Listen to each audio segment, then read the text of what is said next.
नमस्कार दोस्तों, कैसे हैं आप लोग? आज मैं डिस्कशन करने वाला हूँ पार्क हॉस्पिटल के बारे में। ये किस कंपनी आईपीओ लेके आने वाला है और इसका आईपीओ एक अच्छा खासा आईपीओ आने वाला है। तो मेरे हिसाब से इस कंपनी के ऊपर फुल्ली डिटेल्स में डिस्कशन यहाँ पे करने वाला हूँ और उस डिटेल्स को देखकर आप एक बार वेरीफाई करना और उसके बाद कंपनी के ऊपर खुद के हिसाब से डिसीजन लेना। तो चलो वीडियो को शुरू करते हैं। शुरू करने से पहले रिक्वेस्ट करूंगा, चैनल को सब्सक्राइब नहीं किया तो जरूर कर लीजिएगा। देखिए आज के जो कंपनीज है वो है पार्क हॉस्पिटल।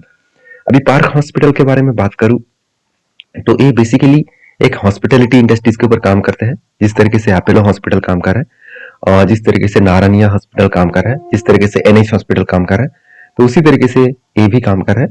तो इसका ज्यादातर हॉस्पिटल जो है वो दिल्ली से है, हरियाणा से है। तो आप देख सकते हैं हरियाणा दिल्ली इस तरीके से जगह में कंपनी ज्यादा से ज्यादातर हॉस्पिटल बना के रखा है।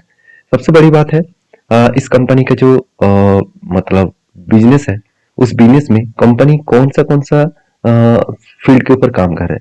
देखिए कंपनी जो फील्ड के ऊपर काम कर रहा है, आप देख सकते हैं यहाँ पे अ, आप देख सकते हैं किडनी जैसे बीमारियां, साथ ही साथ बोन्स जैसे बीमारियां, बोन्स के जो प्रॉब्लम्स होते हैं, साथ ही साथ गैस्ट्रोलॉजी, कैंसर के ऊपर उसी उसी तरीके से आप देखेंगे तो बोन्स मैरो, साथ ही साथ आप इस तरीके से न्यूरोलॉजी मतलब neuro science, plastic and cosmetics surgery, तो इस तरीके से चीजों के ऊपर कंपनी काम कर रहा है। तो कंपनी सर्जरी के बेसिस में काम करता है। तो टोटल कंपनी का 13 हॉस्पिटल्स है, 3000 से ज्यादा बेड्स है, 890 से ज्यादा डेडिकेटेड टीम डॉक्टर्स है और 30 इसका स्पेशलिटी हॉस्पिटल्स है। तो बेसिकली इस कंपनी की एक बेसिक इन्फॉर्मेशन आ चुके हैं, कंपनी किस फील्ड में काम कर रहा है, किस तरीके से काम कर रहा है।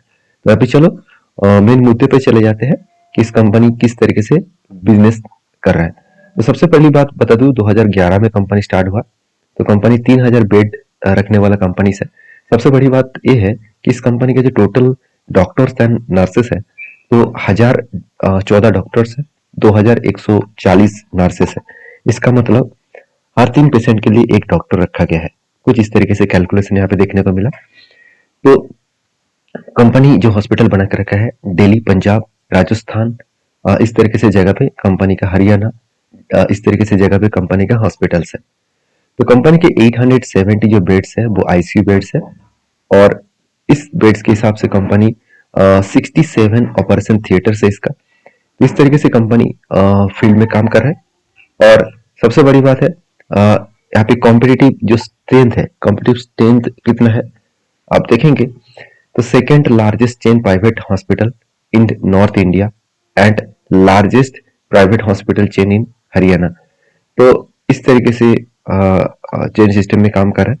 साथ ही साथ delivering high quality and affordable health care with the deserve of specialities maximum. तो कंपनी बता रहा है कि track record on successful acquiring and integrated hospital. तो कंपनी का स्ट्रेन जो है वो कंपनी तो बताएंगे, क्योंकि स्ट्रेन के बिना तो कंपनी काम नहीं कर पाएंगे।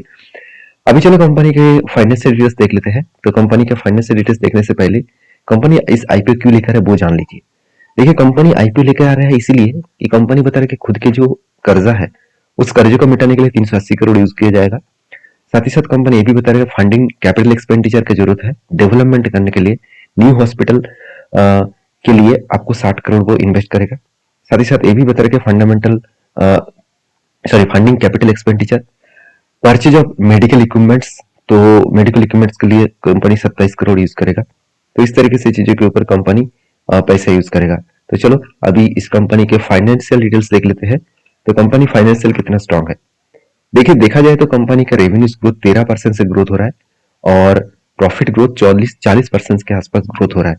एक बहुत मैसिव ग्रोथ है। तो यहाँ पे एसेट के बारे में बात करें तो कंपनी हर साल एसेट को बढ़ाते चले गए। तो सेल्स ग्रोथ में थोड़ा सा वीकनेस है, क्योंकि 2000 इनकम ग्रोथ में 2023 में 1272 करोड़ का सेल्स था, 2024 में करीबन 1200 मतलब 60 करोड़ के आसपास सेल्स बने और 2025 में 1225 करोड़ का। तो ओवरऑल बात करूं तो 2023 में जितना सेल्स था उससे सेल्स घट चुके हैं। अभी उसी तरीके से अगर टैक्सेस पे करने के बाद कंपनी का प्रॉफिट हुआ 2023 में ज्यादा था, 2024 में कम हुआ और 2025 में थोड़ा सा बढ़ा। और 2024 से लेकर 25 तक जो जर्नी हुआ वहां पे 40% का ग्रोथ देखने को मिला। अभी EBITDA मार्जिन भी 390 से लेकर बढ़ते बढ़ते 372 हो गया। और नेटवर्क के बारे में बात करूं तो 667 से लेकर 1021 करोड़ के आसपास नेटवर्क देखे। तो कंपनी का रिजर्व एंड सरप्लस के बारे में बात करूं तो 653 से लेकर 1049 के आसपास देखे। तो अच्छा खासा एक रिजर्व एंड सरप्लस देखने को मिले। और टोटल बोरिंग्स के बारे में बात करूं तो कर्जे के हिसाब से बात करूं तो 575 से लेकर 682 करोड़ के आसपास कर्जा बढ़ा। इसका मतलब कर्जा बहुत ज्यादा है और इसी कर्जे को कम करने के लिए कंपनी यहाँ पे फंडिंग उठाने की कोशिश कर रहा है। तो चलो अभी मेन मुद्दे पे चले जाते हैं। मेन मुद्दा क्या है, कंपनी की आरओसी एंड आरओई देखिए एक एवरेज लेवल के आसपास है। डेप्थ ऑफ इक्विटी अभी 0.61 के आसपास है। तो कंपनी जो पैसा मार्केट से उठाने वाले है तो वहां से देखिए कंपनी खुद बताया कि फंडिंग उठाने वाले है 380 करोड़ कर्जा मिटाने के लिए। इसका मतलब जो कर्जा है कंपनी का उस कर्जे को मिटाने के लिए कंपनी फंडिंग उठा रहा है। तो उस फंडिंग अगर कर्जा मिटा दिया, यहाँ पे आधा कर्जा मिटा दिया तो यहाँ पे कंपनी के डेप्थ ऑफ इक्विटी 0.30 के आसपास हो जाएगा। तो अच्छी बात है। पेट मार्जिन 15 के आसपास है, ईबिटा मार्जिन 26 के आसपास है। कंपनी का grey market sorry earning per share देखूं तो 5 के आसपास है और पी रेशियो 29 के आसपास है। तो क्या ये दोनों ठीक ठाक है? इसको देखने के लिए मुझे कंपेयर करके देखना होगा इस फील्ड में बाकी कंपनीज क्या कर रहे हैं। अगर इस फील्ड में बाकी कंपनीज का डेटा देखूं तो आप ध्यान से देखेंगे इसमें बहुत सारे कंपनीज है, जैसे यात्रा हॉस्पिटल है, जुपिटर लाइफलाइन है, ग्लोबल हेल्थ है, कृष्णा इंस्टीट्यूट है, max health care, Narayana company है, फोर्टिस है, एपोलो है। तो सारे कंपनीज का अगर डिटेल्स देखूं तो सारे कंपनीज जो अर्निंग पर शेयर है बहुत तगड़ा है। क्योंकि तगड़ा मैं इसलिए बोल रहा हूँ क्योंकि सारे कंपनीज को एक बार मैं आपको कैलकुलेट करके दिखा देता हूँ तो आपको और भी क्लियर हो जाएगा कि एक्चुअली टोटल एवरेज कितना है। तो मैं सारे कंपनीज के एक बार में एवरेज करके आपको दिखा देता हूँ तो आपको क्लियरली समझ में आ जाएगा कि किस तरीके से लोग यहाँ पे काम कर रहे हैं। प्लस 38 प्लस 10 प्लस 100 प्लस 5, तो इस तरीके से कंपनी देखिए यहाँ पे काम कर रहा है। तो टोटल डिवाइड करूं कितने कंपनी, 1 2 3 4 5 6 7 8, 8 में कंपनी से डिवाइड करूंगा तो ओवरऑल निकल कर है 29। तो इसका खुद के जो अर्निंग पर शेयर है बहुत कम है। और वैल्यूएशन के मामले में कंपनी का वैल्यूएशन सस्ता है क्योंकि बाकी कंपनी 50-60 के ऊपर है और इस कंपनी के पी रेशियो अराउंड देखा जाए तो 29 के आसपास है। तो वैल्यूएशन सस्ता है मगर कंपनी का अर्निंग पर शेयर बहुत खराब है। तो इस आईपीओ का डेट कौन सा रहेगा? देखिए आईपीओ का ओपनिंग डेट है 10 तारीख और क्लोजिंग डेट है 15 तारीख। आईपीओ का लिस्टिंग डेट है 17 तारीख।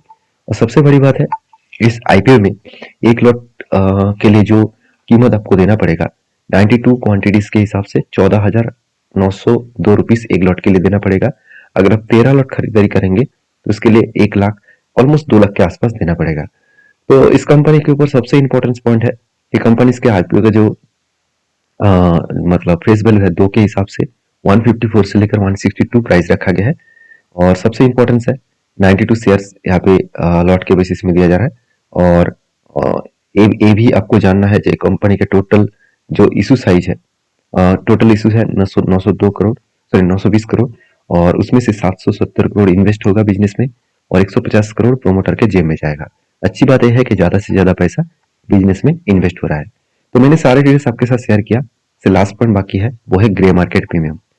5 तारीख इसका ग्रे मार्केट प्रीमियम था 18%, 6 तारीख बना 20%, 7 तारीख बने 20% और अभी 8 तारीख बने 17%। अभी मैं आज की डेट का एक बार रिलोड करके दिखा देता हूँ अगर आज के डेट का दिखे तो। देखिए जब मैं वीडियो बना रहा हूँ तब तक आज के डेट का आया नहीं है, कोई बात नहीं। अराउंड 20 to 17% के आसपास एवरेज देखने को मिला इसका ग्रे मार्केट प्रीमियम। तो ये भी कोई खराब नहीं है। तो बाकी मैं लास्ट डे में एक बार जरूर इसके ऊपर वीडियो बनाकर शेयर करूंगा। मैं इसलिए करूंगा क्योंकि लास्ट डे में आपको पता चलेगा इस कंपनी के ऊपर कितने लोग सब्सक्राइब किया है और इसका ग्रे मार्केट प्रीमियम क्या बता रहा है। वहां से आपको पता चलेगा इस कंपनी में लिस्टिंग होने का चांसेस क्या हो सकते हैं। बाकी मेरे वीडियो तो एजुकेशन पर्पस में होता है, एक बार सारे वीडियो को देखकर एक बार खुद के एनालिसिस करके काम करना। तो मिलते हैं नेक्स्ट वीडियो में, तब तक के लिए धन्यवाद।